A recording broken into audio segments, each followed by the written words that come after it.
The heat came off the firing line in sheets that morning, the kind of heat that makes the far berm swim and go liquid, and I had been standing in it for 10 minutes when the senior chief decided I did not belong. He came down the line the way certain men move when they have never once been told to wait. Shoulders square, chin set, a clipboard held like a badge.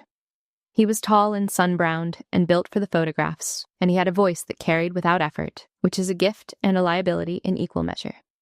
He looked at me the way you look at a chair someone left in a doorway. "Ma'am, this is a live range," he said. "Visitors check in at the tower and stay behind the yellow line. You're a long way past it." I did not move. I had signed nothing yet, and I wanted to. That was the whole of my ambition in that moment, to reach the log on the plywood table by the tower stairs and put my name in the column where it belonged. But the senior chief had planted himself between me and the table, and he was not a man who stepped aside for a woman in a plain uniform with no unit patch he recognized, and no entourage to announce her. "I'm signing in," I said, "if you'll let me reach the table." Behind him, a dozen students in various states of sunburn had stopped pretending not to watch. They were young, most of them, the age I had been the first time I stood on this exact line, and they had the alert, hungry stillness of people who have learned that the interesting part of any morning is usually the part the cadre did not plan. A few of the older cadre had drifted closer too, drawn by the pull of a small public thing about to get larger. The senior chief smiled. It was not a cruel smile. That is the thing people misunderstand about contempt. It does not always arrive with a snarl. Sometimes it arrives smiling, generous, sure of itself, and that is worse, because there is no anger in it you can meet. There is only a man who has already decided the question and is being kind enough to let you hear the answer. "Tell you what," he said. "You see that board?" He tilted his head toward the tower, toward the wall of dark wood beside the stairs, where the range kept its record of records, the times and the scores and the names burned into brass. "That's the known distance course record up there. That's held by a real operator, somebody who earned every meter of it. Not," and here he let the pause do its work, the way a man does when he is enjoying himself, "somebody like you." There it was, laid out in the open, where the students could hear it, in front of the cadre, on a range in the full sun. Not a slight muttered at a doorway. A verdict, delivered from the front. I had been shot at on 3 continents. I had carried a man off a mountain who weighed more than I did, and been told later, in a clean office by a clean officer, that the citation would have to be quiet, because the place we had been was quiet. I had learned a long time ago that the loudest man on any range is almost never the most dangerous one. And I had learned, too, that the way you answer contempt is rarely with your mouth. So I did not answer his mouth. I let the sentence hang in the heat, and I looked past him, at the board. The morning smelled of scorched grass and gun oil and the faint copper of spent brass baking on the gravel. Somewhere down the line, a bolt cycled, slow, a student dry-firing to settle his hands. A meadowlark was going somewhere off in the tall grass past the 200, a bright, ordinary sound, indifferent to all of us. I have noticed that the world keeps making its small sounds no matter what is happening to you. It kept making them then. "You'll never outshoot my men," the senior chief said, softer now because he thought he had won and could afford to be gentle. "Nobody has in 14 years, so do us both a favor and sign the visitor sheet and watch from the tower. It's cooler up there anyway." I walked around him, not fast, not slow. He let me, because a man who is certain does not need to block a door twice. I crossed the 10 feet of gravel to the record board, and I stood in front of the dark wood, with the sun on the back of my neck, and I read the top line, the known distance course record, the one he had pointed to like a man pointing to scripture. I read the name, then I read it again. It is a strange thing to see your own name burned into brass and to feel, for a full second, that it belongs to someone else, someone younger, someone who did not yet know what the next 14 years would cost. The letters were mine. The date was mine. The score beside it was one I had fired on a morning very much like this one, with a wind very much like this one, with a man calling that wind for me who had exactly 2 more years to live and did not know it, and neither did I. Beside me, close, a master chief I had not clocked until that moment turned his head. He was older, 50s, gray at the temples, with the weathered patience of a man who has run more ranges than he could count, and buried more friends than he will say. He had been standing near the board the whole time, quiet, and I understood later that quiet was simply how he worked. He had watched me read the name. He had watched my face do the small thing faces do when a private grief walks up in a public place. And he followed my eyes to the brass, and then he brought them back to me, and I saw him begin, very slowly, to do the arithmetic. I set my hand flat on the sign-in log on the plywood table, the paper warm and curling at the edges, and I picked up the pen. I did not shoot to prove things to men like the senior chief, but I had learned, over a long time, that a standard needs a witness now and then, or it stops being a standard and becomes a story people tell. I clicked the pen once. Down the line, the meadowlark went quiet, as if it, too, had decided to wait and see. I want to tell you who I was before that morning, because the man on the line had already decided, and I would like you to have the truth he did not bother to ask for. My name is Lena Hargrove. That morning I was 40 years old, and I had spent 22 of those years in the Army, and most of the ones that mattered behind a rifle. There is a particular kind of quiet you learn if you spend enough of your life with your cheek on a stock and your eye at a scope. Waiting. It is not the quiet of peace. It is the quiet of a held breath. You learn to slow your own heart on purpose, to shoot in the pause between beats, and after enough years, the pause becomes a place you can go even when there is no rifle in your hands. I went there while the senior chief was talking. I have gone there in worse places than a hot range in front of young men who did not know me. People see a woman of average height in a plain combat uniform, with her hair pulled back and her rank where the sun does not fall on it, and they fill in the blank with whatever costs them the least. Lost visitor, somebody's admin, a wife who wandered from the family day. I stopped resenting that a long time ago, because resentment is a kind of noise, and my whole trade is the removal of noise.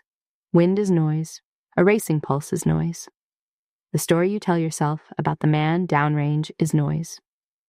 You take it all off the table, one item at a time, until there is nothing left but the reticle and the target and the small, honest math between them. I squared my gear on the plywood table beside the log, and the ritual settled me the way it always has. Magazines seated and checked. The data book, its pages soft from years of my thumb, its columns full of a handwriting that had gotten smaller and steadier over 2 decades. A rifle, I knew the way you know the sound of your own name. I did these things without hurry while the line waited on a thing it did not yet understand, and the doing of them was its own answer to the senior chief, though he could not read it. A student drifted over while I worked. He was young, 24 maybe, with a sunburn across the bridge of his nose, and the careful posture of a man who wants very badly to do well and is afraid it shows. His name tape said, Brennan. He watched my hands on the magazines the way you watch someone do a thing you are still learning to do, and after a while, he found the courage for a question. "You've shot here before, ma'am?" he asked. He kept his voice down so the senior chief would not hear him fraternizing with the visitor. "I have," I said. "Long ago." I thought about the answer that was true and the answer that was simple, and I gave him a little of both. "More than I've told anyone here," I said. "This range and I go back." He nodded like that was a normal thing to say, which was kind of him. Then he looked at my hands again, at the way I loaded, and something in his face changed, some small recalibration, because young shooters can read hands even when they cannot yet read people. He did not know what he was seeing, but he knew it was not nothing. I have always trusted the students before the cadre. The students are still honest. The range has not yet taught them what they are allowed to overlook. I knew this range the way you know a house you grew up in. I knew that the tower windows caught the morning sun at an angle that would blind a careless shooter on lane 1 until about 9 o'clock, and that the smart ones on that lane learned to build their position 10 minutes early and wait the glare out. I knew that the wind came honest off the left until the sun cleared the tree line to the east, and then it began to lie, gusting and dying, tempting a shooter to chase corrections that would not hold. I knew that the 200-meter berm had a soft spot near the right stake where the impacts had chewed the earth loose over the years, and that a round striking there would kick up a plume of pale dust that looked, in the heat, like the ghost of a miss. I had learned all of it as a young soldier on my belly in this grass, and none of it had changed, and standing on the line that morning, I felt the particular vertigo of a place that has stayed exactly the same while you have become someone else entirely inside it. That is the thing they do not warn you about. You spend your whole life becoming, and then you walk back into a room that remembers only the person you were, and for a moment you are both people at once. The young soldier learning the wind and the old warrant officer who has already learned everything the wind can teach and lost the man who taught her. I stood in the heat, and I was both of them, and the senior chief looked at only the first one, or at a woman he mistook for neither, and told me I did not belong. Get your data on the wind, I told him, because he was going to be shooting soon, and he was going to do it scared. It's coming off your left quartering, and it'll pick up when the sun clears that tree line. Don't chase it. Set your hold and trust it and let it go. He blinked. Yes, ma'am, he said, and he went back to his lane a little straighter than he had left it. And I thought, not for the first time, that the whole of my job, the real job under all the other ones, was that. Sending somebody back to the line a little straighter. I had learned it from a man who was not there to see me still doing it. I finished laying out my gear, and I stood for a moment with my hands quiet on the plywood, and I let myself feel the shape of the morning. There is a discipline to waiting that is harder than the discipline of shooting, and I had spent years learning it. A shooter who cannot wait is a shooter who chases, and a shooter who chases misses. The senior chief was a chaser. I could see it in the way he moved, the way he had come down the line at me, the way he had needed to settle the question of who I was in the first 10 seconds, rather than let it settle itself. Men like that win a great many small, fast contests and lose the one long, slow contest that actually decides who you are. I had watched it happen to better men than him. I had felt the pull of it in myself, young, and beaten it down, and the beating down had cost me things I do not talk about. Down the line, the qualification went on around the small frozen thing the senior chief and I had made. Students settled onto their mats and built their positions and sent their rounds downrange, and the steel rang, irregular, a scatter of flat, bright notes across the grass. Some of them shot well. Most of them shot the way people shoot when they are afraid of being watched, tight in the shoulders, snatching at the trigger, fighting the rifle instead of letting it do the work. I watched a young woman on lane 4 throw 3 rounds wide because she could not stop looking at the fall of her own shots, could not trust the hold, had to see, had to know, and the seeing was exactly what threw her off. I wanted to lie down beside her and tell her to stop watching and start trusting. But it was not my line yet, and she was not my student yet, and there is a time to teach and a time to wait, and I had learned the difference the hard way from a man in the grass with his hat over his face. I set the record on a morning 14 years back, and I need to tell you about that morning, because a number on a brass plate is a headstone if you know what is buried under it. And I know. In the year 2012, I was 26, and I was on the Army's marksmanship unit, which is a strange and wonderful island in the middle of a large army, a place where the whole point of you is to be very good at a small, hard thing. I had come up through it fast, faster than the men liked, and I had learned to let the scores speak so that I did not have to. There is no arguing with a target. That was the thing I loved about the marksmanship unit, the thing that saved me in those years. In a room, a woman can be talked over, talked around, talked out of what she knows. On a range, there is only the steel and the distance and the wind, and none of them care what you look like or what anyone assumed about you on the walk to the line. The target does not know you are a woman. The target does not know you came up faster than the men liked. The target only knows whether the round arrived where you sent it, and it answers that question the same way every time. Honestly, out loud, in a flat, bright note that carries back across the grass and settles every argument a person could make about you.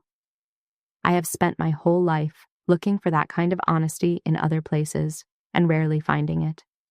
On the range, it was always there, waiting, indifferent, true. I think that is why I never really left it, even in the years the Army sent me elsewhere. A part of me was always trying to get back to the one arena where the truth arrived on its own and refused to be argued with. The advanced course held its evaluation on this range every year, and that year the wind was doing the thing it did that morning, coming off the left and building with the sun, and I had a spotter beside me who could read it like other people read a room. His name was Reed Callahan. He was a staff sergeant then, lean and easy and quick to laugh, with a gift for wind that I have never seen matched before or since. A spotter is a strange kind of partner. He does not fire the shot. He sees for you, corrects for you, holds the whole moving world in his head so that you can empty yours down to the reticle. You have to trust him more than you trust yourself, and trust is not a thing that comes to me easily, and it came to me with Reed the first week we worked together. which frightened me a little even then.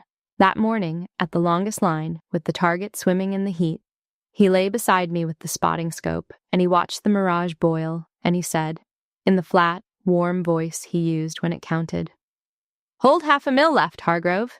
Wind's honest right now. Trust me and send it." I held 500,000 left. I trusted him. I sent it.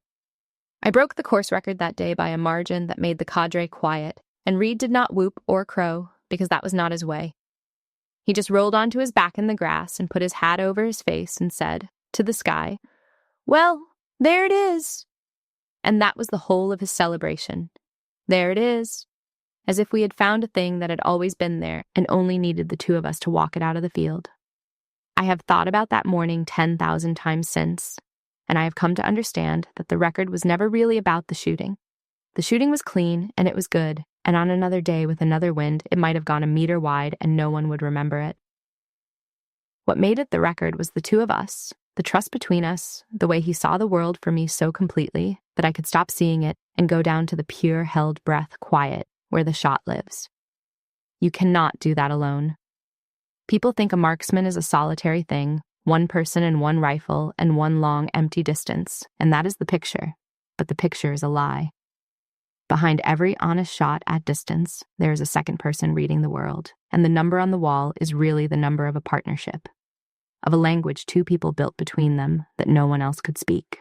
Reed and I had that language. We had it from the first week. And a language dies with the second to last person who speaks it, which meant that after 2014, the record on that wall was written in a tongue that only I still knew. And every time I read it, I heard his voice under the brass, calling a wind, telling me to trust him and send it.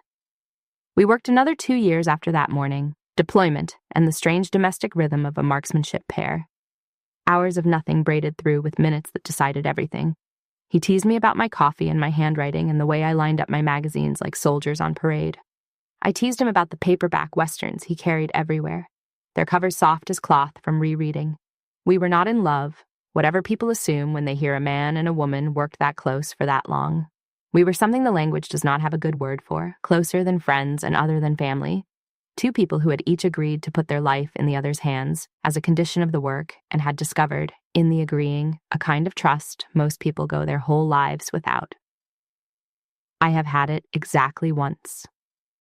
I do not expect to have it again. You do not get that twice. 2 years later, in a country I will not name on a hillside, I still walk in my sleep.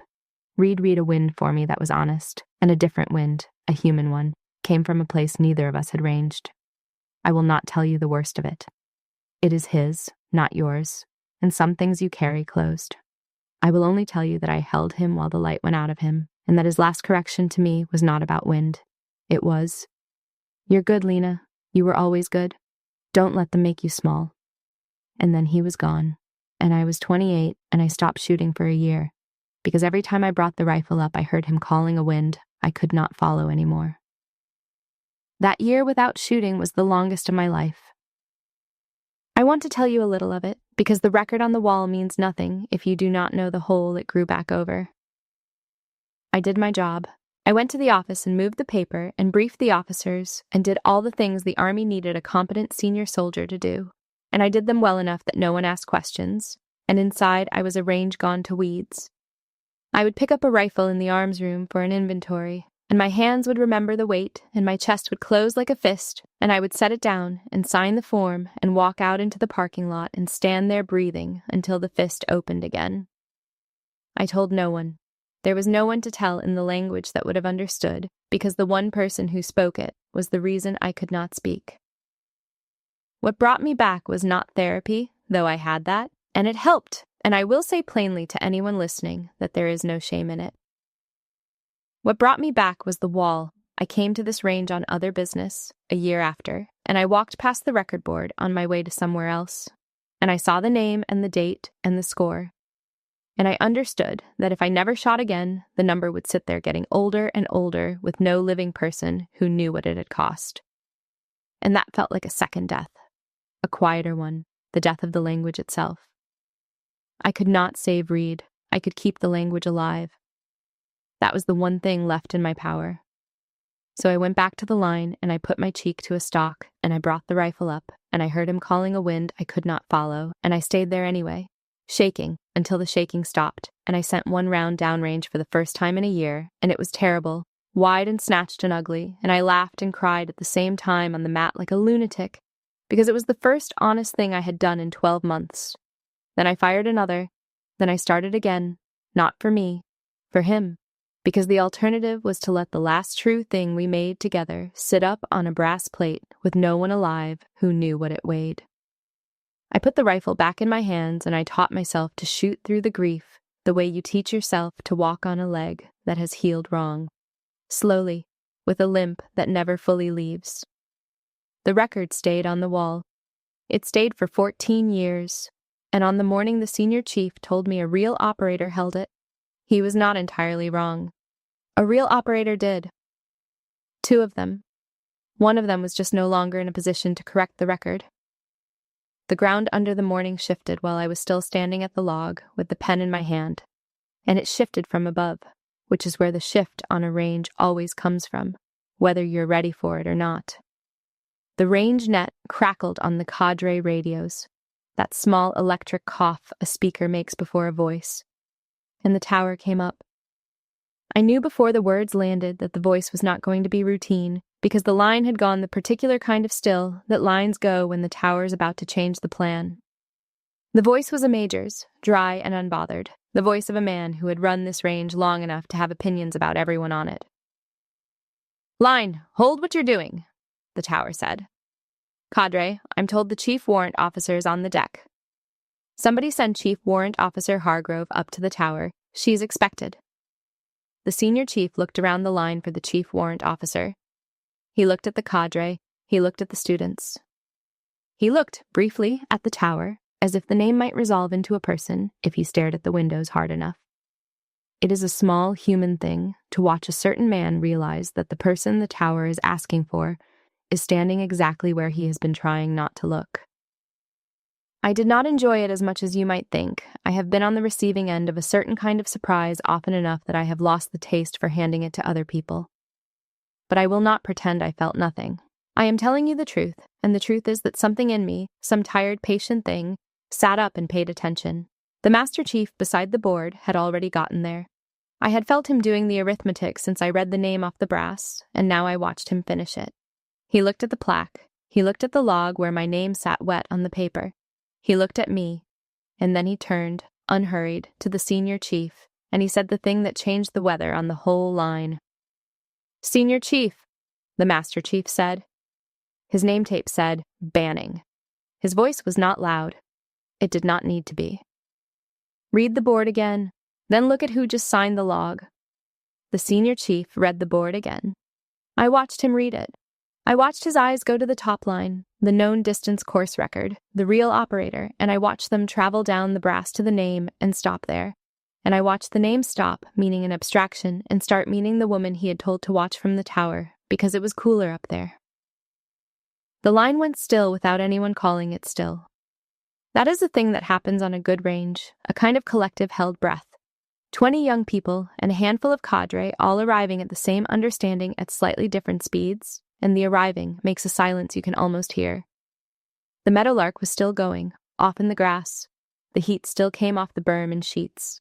But the men had gone quiet, and quiet on a range is a form of respect that has not yet found its words. The pressure did not lift when the tower said my name. If anything, it gathered, because a certain kind of man, cornered in front of the people he leads, does not fold. He looks for a way to make the ground his again. The senior chief found his way fast. I will give him that. He did not stammer or redden and go small. He set his jaw and he turned the whole thing into a challenge, because a challenge was a thing he understood and a thing he could win, or believed he could. And belief is most of what men like him run on. "Chief Warrant Officer," he said, and he put a small twist on it, a courtesy with a hook in it. "That true? That's you on the board?" He did not wait for me to answer. "Then you won't mind proving it. Records are old news. Anybody can be a name on a wall. If you're somebody today. Lane 1, right now. My students will score you." The students shifted. This was the part they had come up hoping for without knowing it, The part where the morning stopped being a qualification and became a story they would tell. And I could feel the whole line lean toward it, that hunger, that appetite for a public reckoning. It is not a cruel appetite exactly. It is just young. They wanted to see the things settled the way young people always want things settled, out loud, at distance, in the sun. I did not want to shoot for the senior chief. I want to be honest with you about that. I owed him nothing. He had insulted me in front of 40 people on the one axis of my life I had bled for, and the cleanest, most satisfying thing I could have done was to let the tower's summons do the work and walk up the stairs to the major and leave the senior chief standing in the wreckage of his own certainty. That is what he deserved. I stood there in the heat, and I wanted, for a moment, to give him exactly what he deserved, which was nothing. But the students were watching, and the students were the whole point, and they were young enough to still believe that the loud, sure man was probably right, that records were old news, that the woman at the log was a name and not a shooter. If I walked away, they would keep believing it. They would carry it into their own careers, that quiet lesson that the person who talks like an authority is the authority. Reed had spent his life teaching the opposite. Reed had died, still teaching it. And I was standing under his record, more his than mine, and I could either protect my dignity or protect the standard, and I have never yet found a way to do both at once when a man like the senior chief forces the choice. I don't shoot to prove things, I told him, and I meant it, and I said it loud enough for the students to hear, because it was for them. I've got nothing to prove to you, and I owe you less than that, but a standard needs a witness now and then, or it stops being a standard. So I'll shoot, not to make a fool of you, to show these people what the wall means, so they stop thinking it's decoration. The senior chief smiled again, the sure smile, because he heard yes and did not hear the rest. Lane 1, he said. Lane 1, I agreed. I made the decision the way I have made every decision that mattered, without spectacle, in the quiet place between heartbeats. I would not shoot at him. I have watched people shoot to humiliate, and it makes them worse shooters and smaller people both. And I had spent too long becoming what I was to spend it on making one loud man feel loud in reverse. I would shoot for the students. I would shoot the way Reed taught me, clean and honest and without heat, and let the honesty be the whole argument. One condition, I said, as I moved to the plywood and started laying out my rifle with the same unhurried care I had used at the log. Your students score me, all of them, out loud, hits and misses both, no favors either direction. If I fall short, they say so. If I don't, they say that too. I don't want a soft scorer any more than you want a rigged one. That surprised him. I saw it. He had expected me to arrange advantages, the way he would have, and instead I had handed the scoring to the very people most inclined to root against me, and it knocked him a half step off his certainty. Fine, he said, recovering. Brennan, you're on the spotting scope. Call it straight. Brennan, the sunburned student, looked like a man handed a live thing he was not sure how to hold. Yes, Senior Chief, he said, and he sat up on the scope beside Lane 1 with his hands not quite steady, and I felt for him because he was about to be asked to say true things in a place where true things were suddenly expensive. The tower held the net open. I heard it, the low hiss of a channel left live. The major up there deciding to let the whole thing run rather than call me up the stairs. He had run enough ranges to know when a thing needed to finish itself.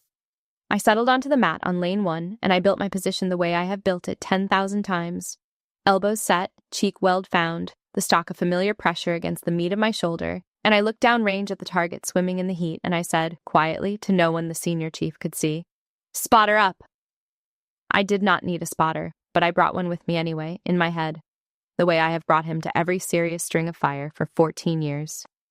Reed lay down beside me in the place where the dead go on with us, and he looked at the mirage boiling off the grass, and he got ready to read me a wind.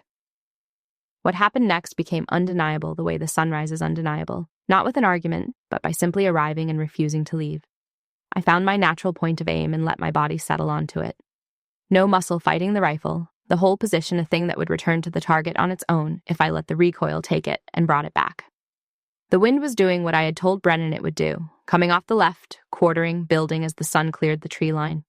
I read the mirage in the bottom of the glass, the way the heat waves leaned, and in my head Reed read it with me. And his read, and mine were the same, because he had built the instrument I used to see. "Hold 1/2 mil left," I told him, silent, the old liturgy. "Wind's honest right now." "Wind's honest," he agreed from wherever he agrees with me from. "Send it." I sent it. The first round broke clean in the pause between two beats of my heart, and I called it good before the target ever answered. Because when you have done this long enough, you know in the break of the shot whether it was true. Downrange the steel rang, a flat, bright note that carried back across the grass a half-second late. And Brennan, on the scope, said, "Hit," in a voice that cracked a little on the single syllable. I cycled the bolt without lowering my head, found the position again where the rifle wanted to sit, read the wind, held, and broke the second shot in the next pause. "Hit," Brennan said, steadier. I did not hurry. That is the thing people never understand who have not done it. Speed is not the point. The point is to make each shot the same shot, to remove yourself from the equation so completely that the rifle is doing the work and you are only the quiet thing that lets it. The third shot I fired the same as the first two, and the fourth the same as the third. I built each one from the ground up, the position first, the natural point of aim, the settle, then the breath, the long exhale, the pause at the bottom of it where the whole body goes still, and the sight stops swimming and hangs steady on the mark. And there, in that pause, the trigger, not pulled, but pressed, straight back, so that the shot when it broke surprised even me the way an honest shot always should. A shot you are waiting for is a shot you will flinch. A shot that surprises you is a shot the rifle fired while you were only holding still. Reed taught me that, though he did not invent it. It is older than either of us. It goes back as far as there have been people trying to send a thing true across a distance, and it will go forward as long as there are. And standing on that line, I was one link in a chain of quiet people that stretched behind me further than I could see. Brennan's calls came steady now, one flat word for each ringing note. "Hit!" A pause while I cycled and rebuilt. "Hit." The distance grew as I walked the string out to the longer lines, and with the distance the wind mattered more, and the heat mattered more. And the mirage boiling off the grass became a river I had to read the current of before I could send anything across it. On lane 1, the morning glare had cleared the tower windows, and the light lay flat and honest on the target. I read the mirage lean. I held. I sent it. The steel rang, further off now, the note arriving later, stretched thin by the distance it had to cross. Beat by beat, hold by hold, I walked the string out to the longest line, to the distance where the record lived. Where the target was a suggestion in the mirage, and the wind was a living thing you had to court and never trust too far. Reed read it. I held. I sent it. The steel rang. Somewhere around the 6th shot, the line stopped being an audience and became something else. I could feel it even prone with my eye at the glass. The change in the quality of the silence, the students no longer waiting to see me fall, but watching a thing they had been told for 14 years was decoration turn out to be real. Brennan's calls had steadied all the way down to a flat, professional cadence. Hit, hit, hit. The scorer forgetting to root for anything but the truth, which is what a good scorer becomes when the shooting is honest enough. The senior chief said nothing. I could not see his face, and I did not need to. Some silences have a shape. On the last shot, the wind tried to lie. It picked up off the tree line the way I had warned it would, and it wanted me to chase it, to add hold in a panic and throw the round wide, and I did not chase it, because Reed had beaten that instinct out of me on a morning very like this one. I held what I had held. I trusted the wind I had read, and not the wind that was trying to frighten me. I broke the shot in the pause. The steel rang, the last flat, bright note, and it hung in the hot air over the grass, and Brennan lifted his head off the scope and looked at me and did not say hit, because hit was too small a word for what the whole string had been. The tower came up on the open net, dry as ever, and the major said, "Tower confirms. That's the course. Shot to standard at distance. For the record, cadre, that's better than the board." A pause, then drier still, almost gentle. "Which tracks? Send her up when she's ready. Actually, belay that. I'll come down." I heard the tower door open and the major's boots on the metal stairs. I did not get up right away. I lay on the mat for a moment longer with my cheek still on the stalk, letting my heart come back up to its ordinary speed, letting the quiet place close behind me the way it always does. And I said, silent, to the spotter no one else could see, "There it is." And from wherever he answers me, Reed answered, "There it is." and put his hat over his face and was at peace. Then I stood up. The major crossed the gravel with the unbothered walk of a man who has just watched a question answer itself and does not intend to gloat about it. He was middle-aged and square-built, with the sunburn of a man who lives on ranges and the flat calm of a man who has stopped being impressed by noise. His name tape said, Lindqvist. He stopped in front of me and he did the thing that ended it. Not because he had to, but because he wanted the students to see it done correctly. Chief Warrant Officer Hargrove, Major Lindqvist said, loud enough to carry down the line. We've been holding the course for you. You're the master trainer we requested. The whole cadre knew you were inbound this week, some of them. And he let his eyes move, once, to the senior chief, without heat. Apparently didn't read the roster. Sir, I said. Sorry for the delay. I got held up signing in. Lindqvist almost smiled. So I gathered, he said. The senior chief had lowered his eyes. He was looking at the log on the plywood table, at the place where I had signed my name, and I understood that he was reading it the way Banning had read it, backward now. From the answer to the question, seeing the whole morning rearrange itself behind the 2 words of my name. He had told me a real operator held the record. He had been standing under my name all morning, telling me I would never reach it. The aftermath of a thing like that does not arrive all at once. It moves through the people on the line at different speeds, and you can watch it travel if you know what to look for, the way a wind moves through tall grass in a visible line. It reached the students first, because the students were the most honest and had the least to protect. Their faces did the thing young faces do when a fixed belief comes loose, that mix of embarrassment and delight and hard, fast recalculation. Brennan stood up from the spotting scope, and he was standing very straight, the way he had gone back to his lane earlier, only more so, and he was looking at me the way you look at a person you are quietly deciding to become. I have been given a great many decorations in my life, most of them quietly, some of them for things I would trade back in a heartbeat. None of them has ever meant as much to me as a young shooter deciding in the sun to aim higher because of something he watched you do. The young woman from lane 4, the one who could not stop watching her own shots, had come off her mat and was standing at the edge of the group with her helmet in her hands, and she was looking at me with something I recognized, because I had worn it myself at her age, looking at a woman a few years ahead of me who had done a thing I had been told women did not do. It is a particular hunger, that look. It is the look of someone who has just learned that a door they assumed was locked has been standing open the whole time. I caught her eye, and I held it for a second, and I gave her the smallest nod, and I watched her stand up straighter under it. She would remember this morning for the rest of her career.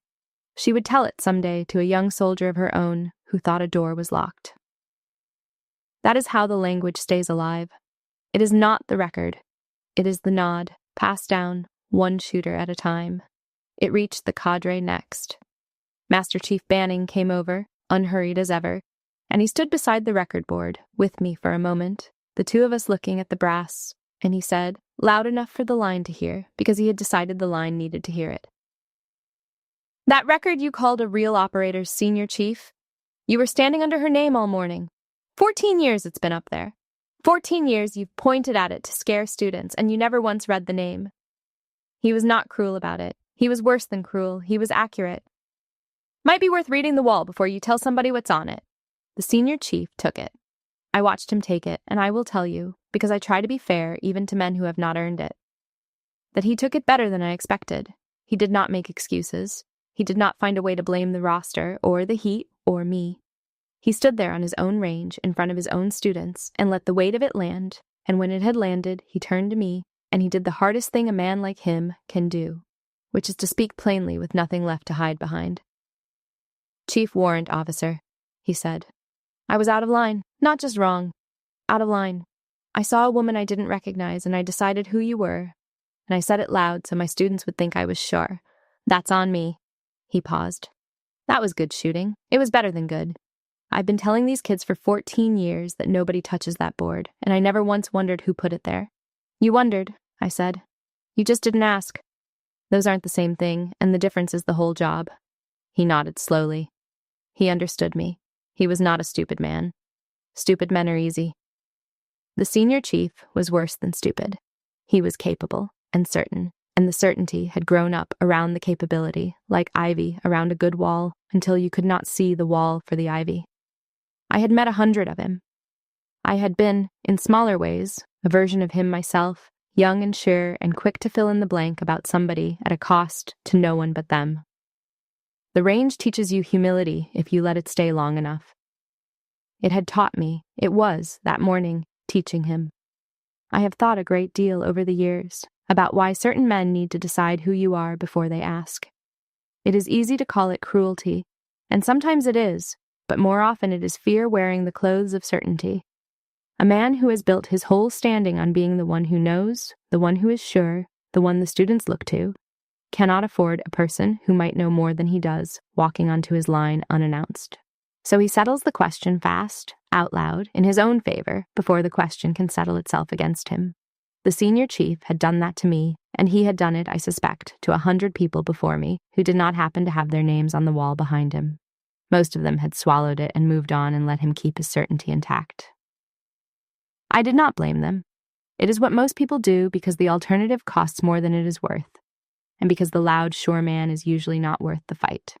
I had almost done it myself. If the tower had not called down, I would have signed the log and shot my qualification quietly and let him go on being sure.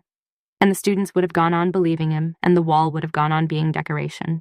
It was the accident of the roster, the major's summons, that turned a private slight into a public lesson. I have made my peace with taking the lesson where the accident offered it. I sat with the cost of it later, when the line had gone back to work and the students were shooting their qualification with a new seriousness, and the sun had climbed high enough to burn off the mirage. I went and stood at the record board alone. Up close, the brass was worn, where hands had touched it over the years, the way people touch a name. And below my line, small, in letters most people never bothered to read, there was a second inscription I had asked the range to add a long time ago. Quietly, the year I came back to shooting. It was a date and 3 words. The date was the day Reed Callahan read his last Honest Wind. The 3 words were the ones he said to the sky and the grass 14 years back, the whole of his celebration, the only epitaph he would have tolerated. There it is.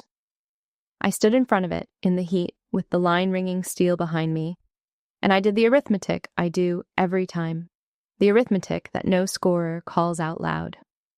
The record was a number. I would trade it in a heartbeat, that number and every ribbon under it, to have him rolling in the grass beside me with his hat over his face. Alive, complaining about the sun. Being right is not the same as being whole. Winning the morning is not the same as getting the morning back. I have made my peace with the difference. But peace is not the same as forgetting, and I did not want to forget, standing there. I wanted to remember, hard, with the sun on my neck, that the record was never mine alone. It never is. Nobody sets a record by themselves. There's always a voice reading you a wind, and half the time, by the time the brass goes up, the voice is gone, and the number is the only place it still lives. People who have not lost anyone imagine grief as a wound that closes. It is not that. It is a wind you learn to shoot in. It never stops blowing. On the good days, it is honest and steady, and you can hold against it and send your shots true. And on the bad days, it gusts and dies and tries to make you chase it. And the whole discipline of carrying a loss is the same as the discipline of the range. Read it, set it aside, hold what you have, and do not let it throw you wide. I had gotten good at shooting in that wind. I had gotten good enough that most people who worked with me never knew it was blowing at all. But standing at the board that morning, with the steel ringing behind me and a young man on the record lane learning to trust a wind, I let myself feel it full for a moment, the whole force of it, the enormous, ordinary fact that Reed Callahan was 14 years dead, and the world had simply gone on making its small sounds without him. The meadowlark in the grass, the flat notes of the steel, the boots on the gravel, all of it continuing, indifferent, as if a man who could read a wind like scripture had never lain in this grass at all. That is the part the record could never fix. I could beat the board, I could shame the loud shore man, and teach the frightened students and take the billet and hold the door open for the next 20 years, and none of it, not 1 meter of it, would bring back the afternoon on the hillside, or give me back the language that died with the man who spoke it. The record was a monument, and monuments are for the living. Reed did not need it. Reed was past needing anything. I kept it for me and for the students, and for the plain, stubborn refusal to let the last true thing we built together be pointed at by a stranger and called a decoration.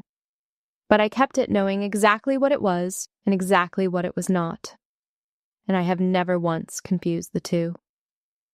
Banning found me there. He did not say anything for a while. He just stood, the way he did everything, and read the wall. And after a time, he read the second inscription too. And he was quiet in the particular way of a man who has his own names on his own walls. "Spotter?" he asked finally. "Best I ever worked with," I said. 2014. "Yeah?" Banning said. That was all. He had lost enough to know that yeah was the whole conversation, that anything more would have been noise, and Banning did not deal in noise any more than I did. I told him about Reed, a little more than I usually tell anyone. I told him about the wind that morning in 2012, and the way Reed had read it, and the westerns with the soft covers, and the hat over the face in the grass. And there it is. I did not tell him the worst of it, the hillside, the human wind that came from a place we had not ranged. That stays closed.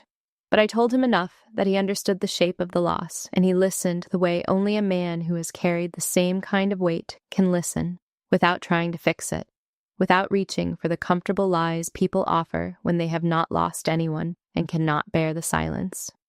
He just listened and nodded and let the names on the wall hold the rest of it. "How long were you paired?" he asked. 3 years, I said. Changed my whole life in 3 years and then gone in an afternoon. That's the math of it.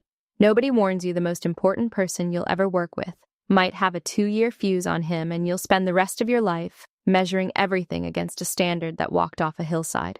"No," Banning agreed. "Nobody warns you." He had his own hillside. I could hear it in the flatness of the 2 words. We did not compare them. You do not compare hillsides.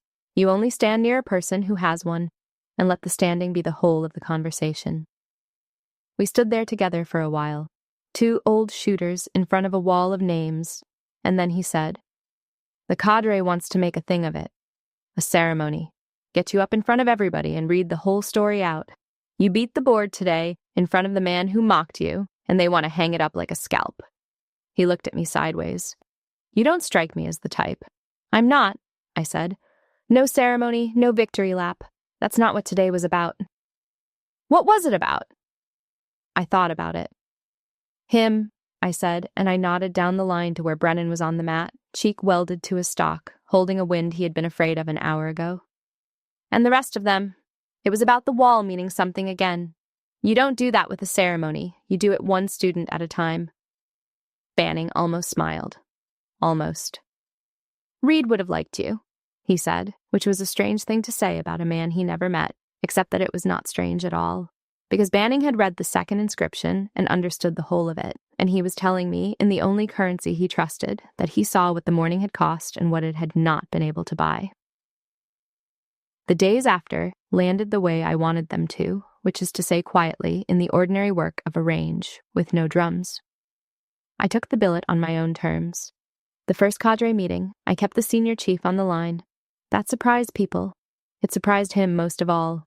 He came to me after, the way a man comes to a thing he does not understand and cannot leave alone, and he asked me plainly, "Why keep me?" he said. "You could have had me moved." Half the cadre expected it. After what I said, in front of everybody, most people in your position would have wanted me gone. "Because you're good," I said.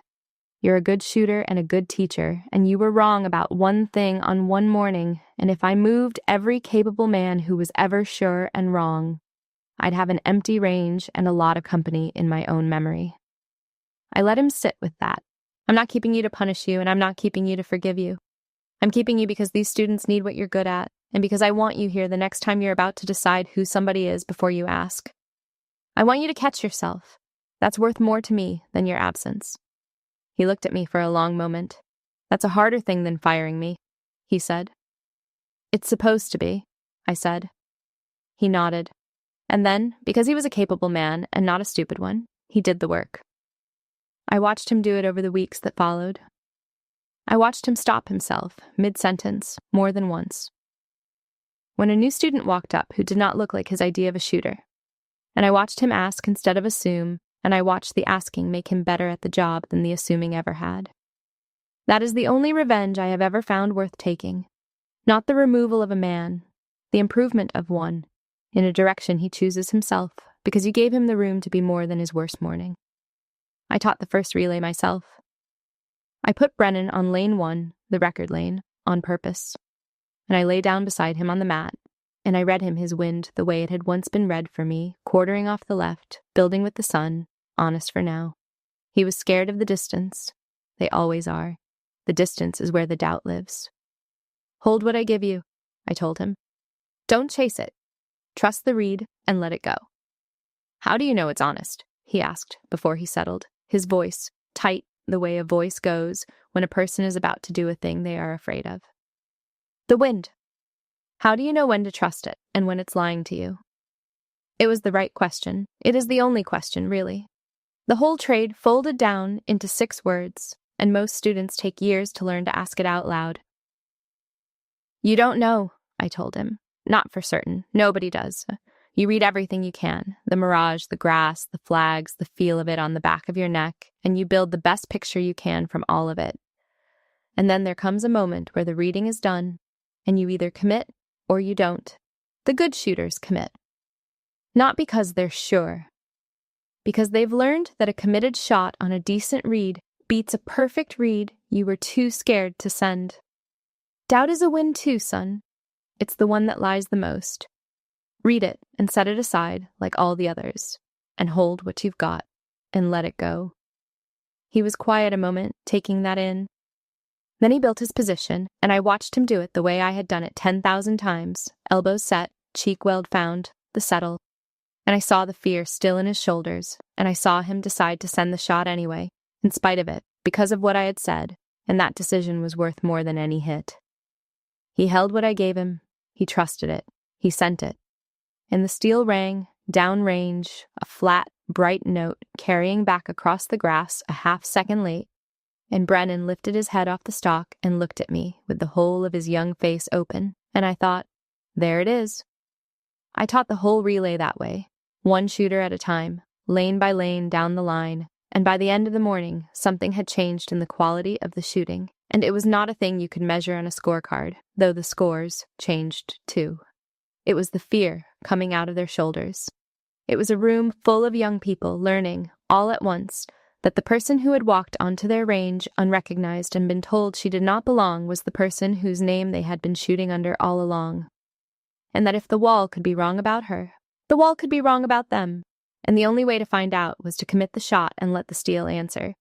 That is the lesson under the lesson. Not that I could shoot, that they could. The record was only ever a door I could hold open for them, and the holding open was the only part that ever mattered. The best thing I have ever learned to do with the record is give it away. One student at a time. A number on a wall is a dead thing if you guard it. It only stays alive if you spend it, if you lie down beside the frightened ones and read them a wind and send them back to the line a little straighter, the way a man once did for me, the way he was doing for me still. 14 years gone, every time I put my cheek to a stock and found the quiet place and let the world go down to the reticle and the target and the small, honest math between them. I want to say one thing to you now, whoever you are, because I think you already know why this story found you. Somebody has looked at you and decided who you were before they asked. Somebody has told you, loud, in front of people who mattered, that the one thing you are quietly the best at belongs to a realer person than you. Maybe they were sure about it. The sure ones are the hardest because there is no anger in them you can meet, only a certainty that has never once been tested against the truth of you. Here is what the range taught me, and it took me a long time and a good man's life to learn it. You do not owe them the fight they want. You do not have to shout back or prove yourself on their schedule to make yourself real. You were already real before they opened their mouths. But now and then, not for them, for the people watching who still believe the loud, sure voice is the true one. It is worth signing the log and lying down on the mat and letting the truth simply arrive, quiet and undeniable, and refuse to leave. Let them underestimate you. Let them point at the wall and tell you a real operator put it there. Then sign the log and shoot for the people who taught you how, and let the steel ring back across the grass in its own good time. There it is, the end.